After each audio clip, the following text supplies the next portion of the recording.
Today, we'll be taking a deeper dive into the Dallas Cowboys, specifically focusing on the highlights and challenges of their activity in free agency. For this analysis, we're not going to dissect every contract individually, labeling them as good or bad just yet. A more detailed breakdown will come later. What we're doing here is giving a broader overview of some players already part of the roster. The first major point of attention is the wide receiver group, with the addition of Paris Campbell. This signing has sparked a fair bit of interest. We're still waiting on more details about Campbell's contract, but early reports suggest it's a one-year deal with a relatively modest salary and few guarantees. It's important to note, though, that Campbell doesn't appear to be a major threat to secure more playing time right away. His performance last season was rather up and down, and he's not expected to disrupt the pecking order of the Cowboys' receiving corps at the moment. What's notable here is that this signing is a bit outside the norm for the Cowboys, and if you're a player like Jalen Tolbert, Cavani Turpin, Jonathan Mingo, Jalen Brooks, or Ryan Flinoy, there's still a real chance to make an impact. Among this group, Tolbert stands out as the receiver who made the most noise last season. While his touchdown numbers were encouraging, his consistency on the field was lacking. Still, I'm optimistic about his potential in his fourth year. In fact, I would even go so far as to say Tolbert is my favorite receiver going into this season. I believe the Cowboys will still draft another receiver, but up to this point, the free agent moves haven't been overwhelming, which works in Tolbert's favor.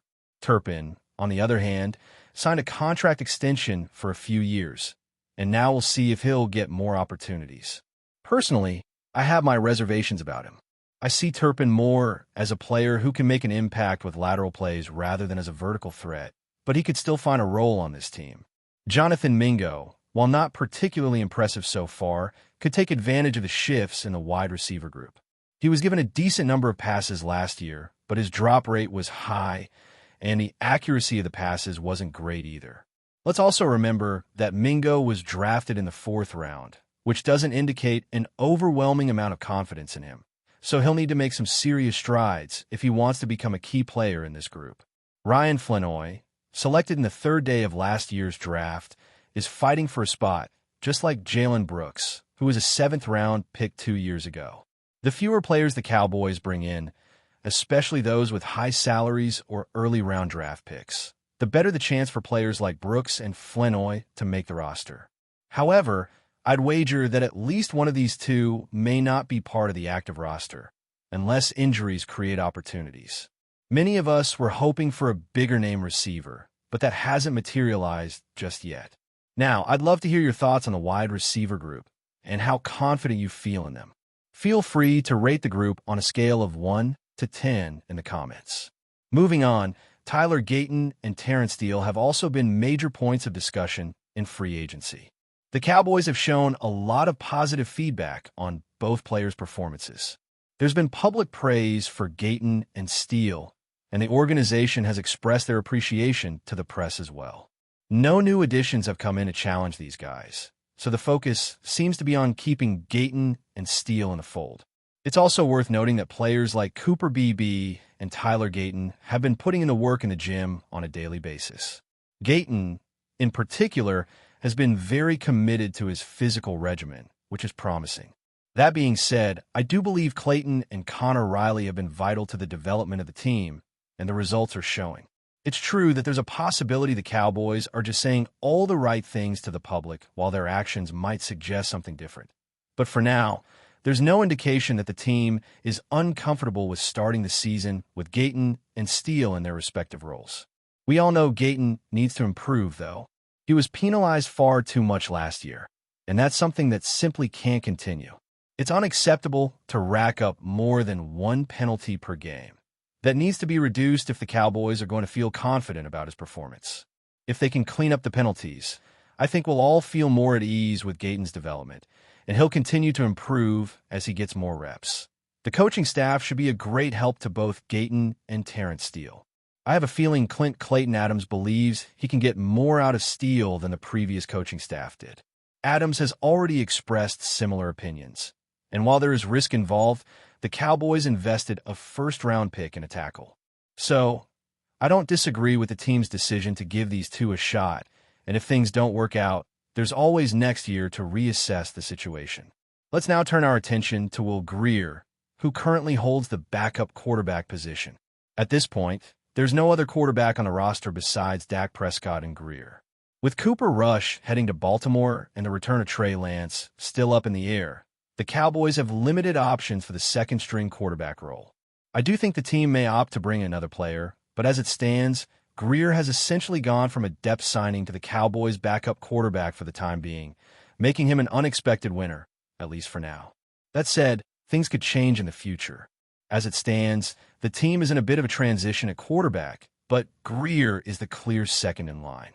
It's strange to think that we haven't seen Grier in a real game since 2019, aside from a few preseason snaps. I still expect the Cowboys to bring in someone else, but for now, Grier is the backup. It's a situation that could evolve, so we'll have to wait and see. Now, let's turn our focus to the free agent platform and how it has captivated the attention of sports enthusiasts everywhere. The platform, which has garnered immense popularity, now boasts a community of over 10 million members, with billions of dollars in prizes being awarded. The appeal of this platform lies in its simplicity. Participants choose whether players will perform better or worse than their expected statistics. By making these predictions on at least two players, users stand a chance to multiply their stake by up to 1,000 times. The system allows players to follow along throughout the season, making it more engaging and rewarding. It's also available in over 30 states, including California, Texas, Georgia, and Florida, making it accessible to a large portion of the country. A new feature introduced is the Flex mode, which adds a layer of security to the bets. This mode allows players to still make a profit, even if one of their predictions turns out to be wrong, making it a great option for those who want to hedge their bets a little bit. This added flexibility enables users to double their investment even if one of their picks doesn't hit, which is a huge bonus in the competitive world of fantasy sports. Personally, I've taken a close look at a few of these options, and I've been leaning towards placing bets on players who I believe will perform worse than expected. For example, I predicted Jared Goff to throw for fewer yards, Travis Kelce to finish with fewer receiving yards, and Jaden Daniels to have fewer rushing yards. This strategy seems to make the most sense to me given how unpredictable some of the player performances can be. It's a fun way to engage with the season while also offering the potential for some big rewards if things go as predicted. Shifting back to the Cowboys, let's discuss another player making a mark in free agency, Israel Moamu. Although Moamu didn't sign an extravagant contract, he brings an intriguing potential to the team, especially for the future. There's a chance that he could become the Cowboys' version of Rico Dowell for the 2024 or 2025 season. His deal may not be the highest in terms of pay, but he has a real opportunity to earn some playing time, and he's already proven his ability when given a shot. At the moment, Moamu could very well be the starting nickel cornerback, with Don Bland and Sir Elam Kalen Carson taking on the outside roles. While I'm not completely sold on this formation, I've seen enough of Moamu on the field to know he's capable of making plays. He has a remarkable size for a nickel cornerback, which is something the Cowboys highly value.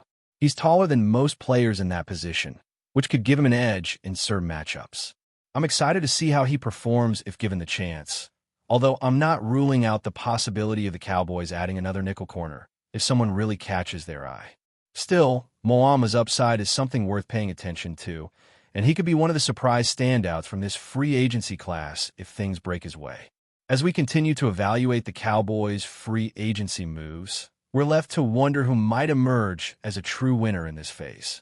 Given the limited number of high-profile signings, it's not yet clear who will shine the brightest, but I'd love to hear your thoughts. Who do you think has made the biggest impact in free agency so far? Feel free to share your opinions in the comments section and let us know who you believe could be a potential free agent winner for the Cowboys.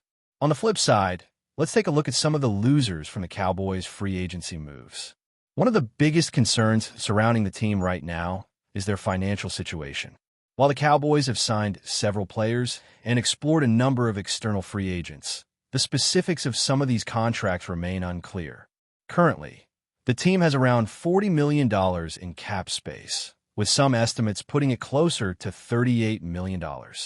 However, this figure could fluctuate as we approach the draft, where the Cowboys will need to allocate roughly $6 million for their draft picks.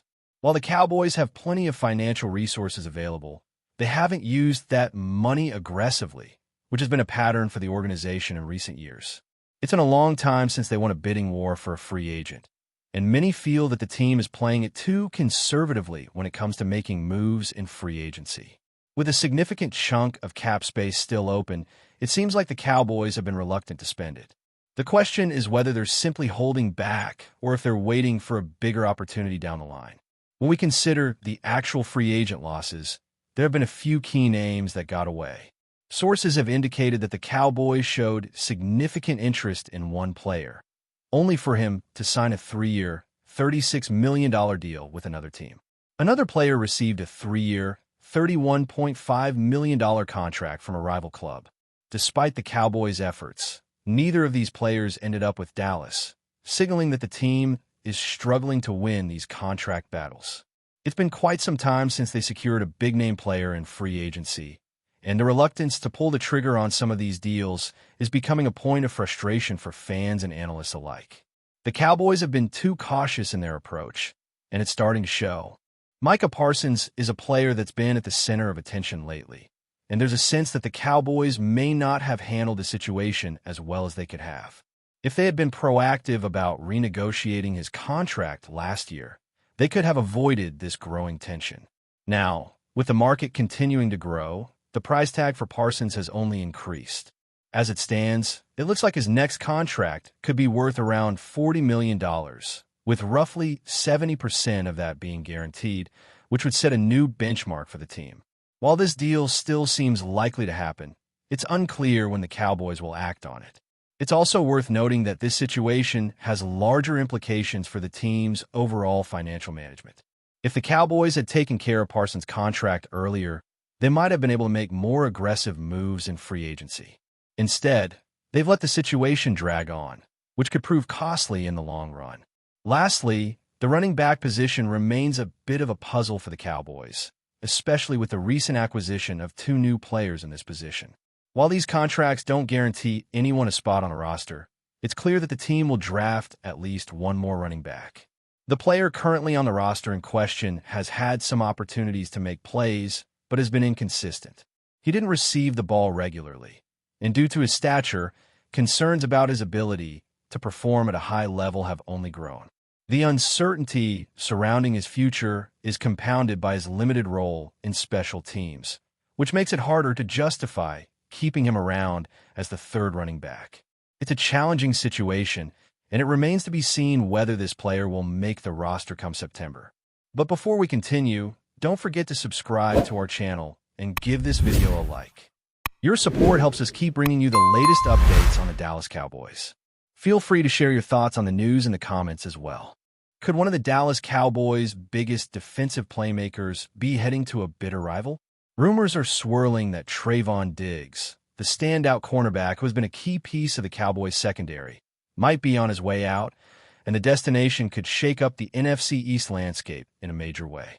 Speculation suggests that Diggs, despite his current recovery from knee surgery, has drawn serious interest from a division rival, setting the stage for what could be one of the most controversial moves of the offseason.